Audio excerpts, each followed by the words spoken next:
कोल्हापूरच्या नांदणी मठात गेली 34 वर्ष असणाऱ्या महादेवी हत्तीणीला गुजरातच्या वनतारा प्रकल्पात नेण्यात आलं। या विरोधात तीव्र जनभावना निर्माण झाली असून कोल्हापूरकर महादेवी हत्तीणीला परत आणण्यासाठी आक्रमक झाले। तर या प्रकरणी वनतारानं देखील स्पष्टीकरण दिले। महादेवी हत्तीणीची पुन्हा कोल्हापूरला रवानगी करण्याचे संकेत देण्यात आलेले आहेत।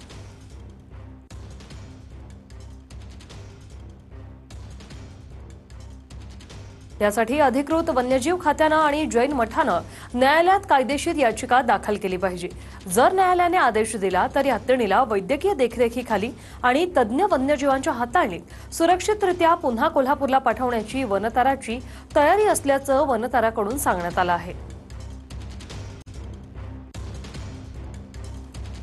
प्राणीमित्र संघटना पेटा इंडियाच्या अर्जावर मुख्य वन्यजीव वॉर्डन यांनी हत्तीणीच्या प्रकृतीची तपासणी करण्यासाठी समिती नेमली। काय आहे वनताराचं अधिकृत उत्तर ते पाहतोय।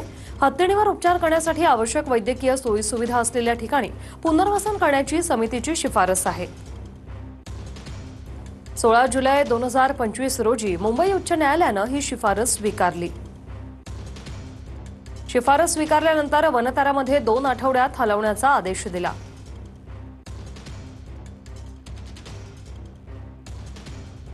तर महादेवी हत्तीणीबाबत सर्वोच्च न्यायालयात काय झालं पाहूया। मुंबई उच्च न्यायालयाच्या आदेशाविरुद्ध जैन मठानं सर्वोच्च न्यायालयात अपील केलं।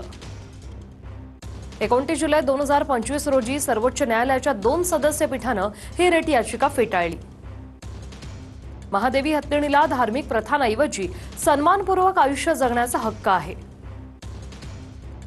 यावर भर देत वनतारामध्ये स्थलांतरित करण्यावर शिक्कामोर्तब केलं। हत्तीणीची नाजूक तब्येत, मानसिक अवस्था सुधारणं या गोष्टी न्यायालयानं विचारात घेतल्या।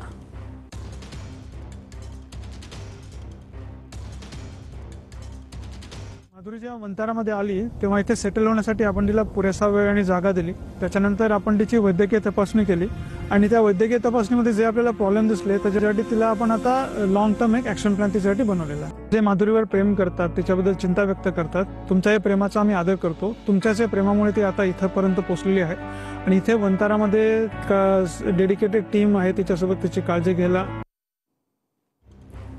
तर महादेवी वनतारामध्ये 30 जुलैला आल्यापासून विशेष पशुवैद्यकीय उपचारांखाली ठेवण्यात आली। वनतारामध्ये आता महादेवीची सध्याची स्थिती काय ते आपण पाहतोय। महादेवी हत्तीणीवर सांधेदुखीचा उपचार सुरू आहे। एक्स-रे आणि अल्ट्रासाउंड यासह रेडिओलॉजिकल रोग निदान झाले। साखळ दंड विरहित आणि चांगली राहण्याची व्यवस्था करण्यात आली आहे। यामुळे महादेवी हत्तीणीची मानसिक आणि आरोग्यात सुधार होत असल्याचं वनताराने सांगितलंय।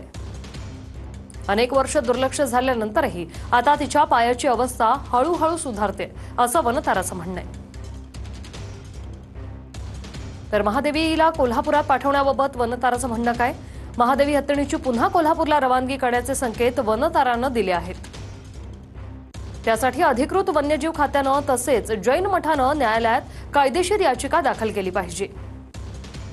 वन्यजीव संरक्षण कायद्यानुसार सर्व नियमांचं पालन करण्यात आलं पाहिजे।